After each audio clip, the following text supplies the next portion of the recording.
दोस्तों मानसून ने फिर से प्रोग्रेस की है और यहाँ पर अरब सागर और बंगाल की खाड़ी पर थोड़ा आगे बढ़ा है। और देखिए ये जैसा कि आप सभी जानते हैं कि 19 मई में मानसून अंडमान निकोबार द्वीप समूह पे आ गया था, उसके बाद में ये 29 मई में फिर थोड़ा आगे बढ़ा। लेकिन अब जो है दोस्तों ये आगे बढ़कर जैसा कि आप देख पा रहे हैं 1 जून में इधर ये लक्षद्वीप के आसपास के भागों पर पहुंच गया है, यानी कि अभी थोड़ा पीछे है लेकिन जल्द ही यहां पर भी पहुंच जाएगा। और इधर बंगाल की खाड़ी में भी ये इसने थोड़ी आगे जो है बढ़ा है, इसने थोड़ी आगे प्रोग्रेस की है। और अभी श्रीलंका से जस्ट जो है ये बिल्कुल नीचे की तरफ से होकर आगे गुजर रहा है, यानी कि अब की बार जो आगे बढ़ेगा श्रीलंका को भी कवर कर लेगा। तो अब जो संभावनाएं हैं दोस्तों इसकी यह है कि जल्द ही अब मानसून केरल पर पहुंच सकता है।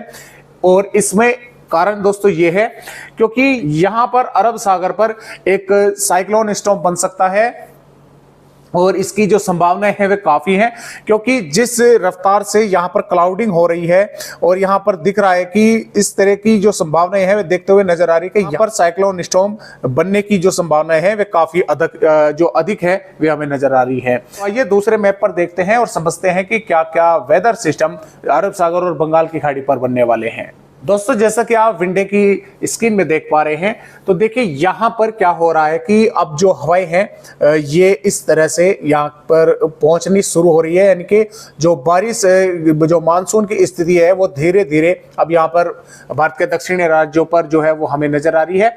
लेकिन इसमें भी दोस्तों कुछ कंडीशन होती है, ऐसा नहीं है कि यहां पर हवाएं पहुंच गई तो मानसून को यहां पर डिक्लेयर कर दिया जाएगा कि मानसून भी पहुंच गया। उसमें बारिश का भी जो स्थिति होती है वो नापनी जो है वो देखनी पड़ती है कि अगले 2 दिन के दौरान कितनी बारिश यहाँ पर हुई, तो इसकी पैमाश जो है वो लेनी होती है और यहाँ पर हवाओं की रफ्तार भी जो है मापी जाती है, तो तब जाकर यहाँ पर डिक्लेयर होता है कि मानसून यहाँ पर पहुंच चुका है। लेकिन मानसून इस तरह से यहाँ से इस तरह से आगे बढ़ चुका है। तो यहां पर फिलहाल एक एंटी सर्कुलेशन बना हुआ है और ये इस तरह से हवाएं यहां से होकर भारत के राज्यों पर पहुंच रही है। लेकिन आगे की रिपोर्टों पर अगर हम दोस्तों यहां पर नजर डालते हैं तो जैसे कि आप यहां पर देख पा रहे हैं कि दोस्तों यहां पर आप देखेंगे कि हम कह सकते हैं कि 6 जून के दौरान यहां पर बंगाल माफ कीजिएगा अरब सागर पर एक यहां पर मौसमी सिस्टम बन जाएगा और दूसरा मौसमी सिस्टम यहां पर बंगाल की खाड़ी पर होगा। इन दोनों मौसमी सिस्टमों की वजह से आप यहां पर देख पा रहे हैं कि जो हवाएं हैं जो यहां से इस तरह से होकर ये भारत के मैदानी माफ कीजिएगा दक्षिणी राज्यों से होकर आगे बढ़नी थी, तो यहां पर इनमें अवरुद्ध पैदा हो गया, यानी कि ये जो हवाएं हैं ये सर्कुलेशन पर पहुंच रही है और यहां से जो हवाएं आ रही है ये यहां पर सर्कुलेशन पर पहुंच रही है। तो ये मानसून को काफी जो है लेट कर सकता है।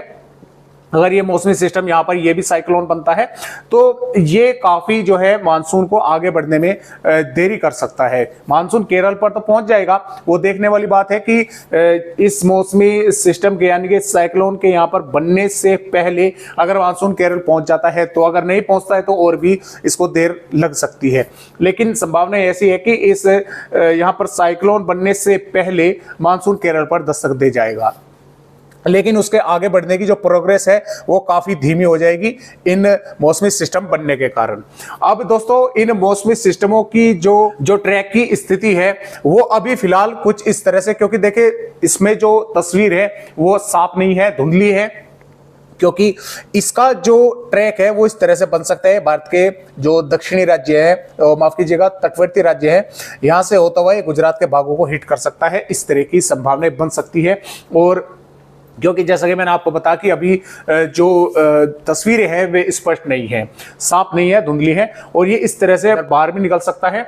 और ये जो यहाँ पर दूसरा साइक्लोन है ये भारत के पूर्वोत्तर राज्यों की तरफ आगे बढ़ेगा, यानी कि दोनों सिस्टम एक अरब सागर पर होगा, एक बंगाल की खाड़ी पर होगा और ये दोनों मौसमी सिस्टम जो मानसून है उसको काफी ये प्रभावित करने वाले हैं, उसको काफी ये लेट करने वाले हैं। तो इस तरह से फिलहाल जो है यहाँ पर मौसमी सिस्टम बने हुए हैं। और यहाँ पर अगर बात करें हम भारत के राज्यों की, यहाँ पर दोस्तों भारत के पहाड़ी राज्यों पर अब भी पश्चिम विक्षोभ का जो असर है वो दिख रहा है और यहाँ पर एक सर्कुलेशन बना हुआ है और अरब सागर से भी इस तरह से हवाएं जो है यहाँ पर भारत के मैदानी राज्यों पर पहुंच रही है, जिसकी वजह से यहाँ पर बादल देखने को मिल रहे हैं और कुछ भागों पर जो शाम के समय भी धूल भरी तेज हवा या मेघ गर्जना होने की, कुछ भागों पर बारिश होने की संभावनाएं नजर आ रही है। तो यहाँ पर भले ही पश्चिम विक्षोभ थोड़ा आगे बढ़ जाए, लेकिन जो भारत के मैदानी राज्य हैं यहाँ पर कुछ ना कुछ वेदर एक्टिविटी देखने को मिलती रहेगी, क्योंकि अरब सागर से नमीदार हवाएं लगातार इन पर पहुंच रही है। इधर बंगाल की खाड़ी से भी कुछ मॉइस्चर जो है भारत के पूर्वी और मध्य राज्यों तक पहुंच रहा है। तो भारत के मैदानी राज्यों के साथ साथ मध्य राज्यों पर भी वेदर एक्टिविटी देखने को मिलती रहेगी। तो आइए देखते हैं कि 2 जून में किस तरह का भारत के राज्यों का मौसम रहेगा और अगले आने वाले 2-3 दिनों तक किस तरह से बारिश भारत के राज्यों पर होने वाली है। दोस्तों, जैसा कि आप यहाँ पर 2 जून की रिपोर्ट देख पा रहे हैं, तो देखिए 2 जून में भी जैसा कि यहाँ पर अरब सागर से लगातार जो मॉइस्चर है वो यहाँ पर भारत के मैदानी राज्यों पर पहुंचता रहेगा। ऊपर भारत के पहाड़ी राज्यों पर पश्चिमी विक्षोभ रहेगा और एक जो सर्कुलेशन है यहाँ पर हम कह सकते हैं कि राजस्थान के उत्तरी भागों के आसपास जो है वो बना होगा। तो इसकी वजह से देखिए राजस्थान की अगर हम बात करते हैं तो श्रीगंगानगर, हनुमानगढ़, चूरू और बीकानेर, जयपुर और झुंझुनू और यहाँ पर जैसलमेर और जालोर, भिलवाड़ा और उदयपुर, डूंगरपुर और आसपास के भागों पर यहाँ पर धूल भरी तेज हवाएं और इलाकों पर मेघ गर्जना के साथ यहाँ पर बारिश होने के आसार हैं। और इसके साथ साथ देखिए यहाँ पर पंजाब के भी जो दक्षिणी भाग है उत्तरी, और जिसमें पठानकोट, गुरदासपुर, होशियारपुर, नवाशहर से लगाकर चंडीगढ़ और यहाँ पर तरन तारन, फिरोजपुर, मुक्तसर, भटिंडा और आसपास के भागों पर फाजिलका, यहाँ पर भी क्या होगा कि कुछ भागों पर तेज हवाएं और कुछ स्थानों पर मेघ गर्जना के साथ बारिश होने के आसार है। हरियाणा के भी कई इलाकों पर इसमें करनाल से लगाकर कुरुक्षेत्र और हिसार, सिरसा, फतेहाबाद, रोहतक, जिंद, पानीपत से लगाकर और पंचकुला, यमुनानगर, अंबाला, यहाँ पर भी कई भागों पर इसी तरह की स्थिति बनेगी, यानी कि कुछ इलाकों पर काफी तेज हवाएं देखने को मिलेगी, कुछ इलाकों पर मेघ गर्जना के साथ बारिश होने के आसार है। पश्चिमी उत्तर प्रदेश पर भी सहारनपुर, शामली, मुजफ्फरनगर और बागपत से लगाकर मेरठ, गौतम बुद्ध नगर, गाजियाबाद, हापुड़ और इसमें बुलंदशहर, मेरठ, हाथरस, आगरा, फिरोजाबाद और मुरादाबाद, रामपुर, बरेली, बदायूं, यहाँ तक कई भागों पर धूल भरी तेज हवाएं या कुछ स्थानों पर मेघ गर्जना या बारिश जो है वो देखने को मिल सकती है।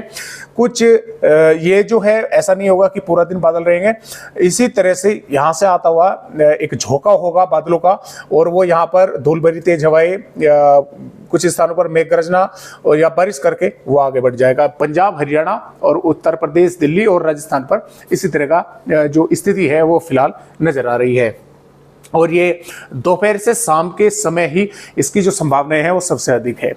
और यहाँ पर मध्य प्रदेश के भी भिंड, ग्वालियर, मुरैना, दतिया से नीमच, मंदसौर, रतलाम और झाबुआ, अलीराजपुर आसपास के भागों पर यहाँ पर भी धूल भरी तेज हवाएं, मेघ गर्जना है, कुछ भागों पर बारिश हो सकती है। पूर्वी मध्य प्रदेश, पूर्वी उत्तर प्रदेश के ज्यादातर भागों पर मौसम साफ रहेगा। हल्की फुल्की वेदर एक्टिविटी यहाँ पर देखने को मिल सकती है क्योंकि हवाएं वे यहाँ तक भी पहुंचेंगी। बिहार, झारखंड, पश्चिम बंगाल, उड़ीसा, छत्तीसगढ़, महाराष्ट्र, तेलंगाना पूरी तरह से मौसम साफ रहेगा।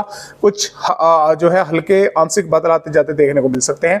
गुजरात की अगर बात करते हैं तो गुजरात में बनासकांठा, साबरकांठा, अरवली, महिसागर और दाहोद, पंचमहल, छोटा उदयपुर के साथ साथ यहाँ पर गांधीनगर, अहमदाबाद, आनंद, यहाँ के कई भागों पर जो मेघ गर्जना या बारिश देखने को मिलेगी। कई इलाकों पर तेज हवाएं चलने के आसार हैं और यहाँ पर दक्षिणी कर्नाटक, केरल, तमिलनाडु के कई भागों पर बारिश होने की संभावनाएं है।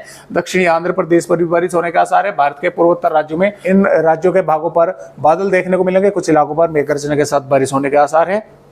भारत के पहाड़ी राज्यों की अगर हम बात करते हैं तो जम्मू कश्मीर, हिमाचल प्रदेश, उत्तराखंड के जो भाग हैं यहाँ पर कई इलाकों पर हल्की से मध्यम में, कुछ भागों पर तेज बारिश जो है वो देखने को मिलेगी। ऊंची पहाड़ियों पर यहाँ पर थोड़ी बहुत बर्फबारी भी जो है वो देखने को मिल सकती है।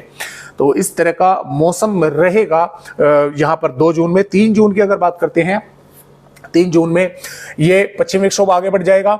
जो सर्कुलेशन यहाँ पर पश्चिमी राजस्थान के या उत्तरी राजस्थान के भागों पर बना होगा वो थोड़ा अंदर आएगा, जिसकी वजह से राजस्थान के कई जिलों पर मध्यम से भारी बारिश होगी और पूर्वी राजस्थान के साथ साथ मध्य प्रदेश के ज्यादातर भाग, दक्षिणी इसमें पंजाब, हरियाणा, दिल्ली और पश्चिमी उत्तर प्रदेश के कई भागों पर तेज हवाएं चलने के आसार है।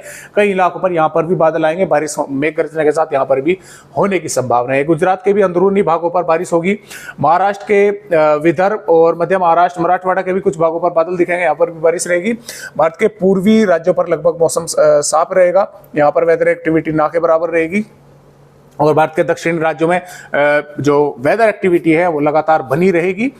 और बात करते हैं अगर हम यहाँ पर 4 जून की, 4 जून में फिर से एक नया पश्चिम विक्षोभ भारत के पहाड़ी राज्यों की तरफ अपना रुख कर रहा होगा, जिसके कारण पंजाब, हरियाणा, उत्तर प्रदेश, राजस्थान के कई भागों पर फिर से बादल आएंगे, तेज हवाएं चलेंगी, मेघ गर्जना के साथ बारिश होगी। मध्य प्रदेश के भी कई भागों पर इसी तरह का मौसम देखने को मिलेगा।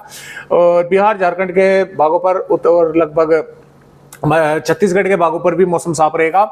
और महाराष्ट्र के विदर्भ और दक्षिणी भागों पर यहाँ पर बारिश होने के आसार है। भारत के जो दक्षिणी राज्य हैं, केरल, कर्नाटक, तमिलनाडु और तेलंगाना के भी कई भागों पर बारिश होने की जो संभावना है वह लगातार बनी हुई है। गुजरात के भी ज्यादातर भागों पर मौसम साफ रहेगा।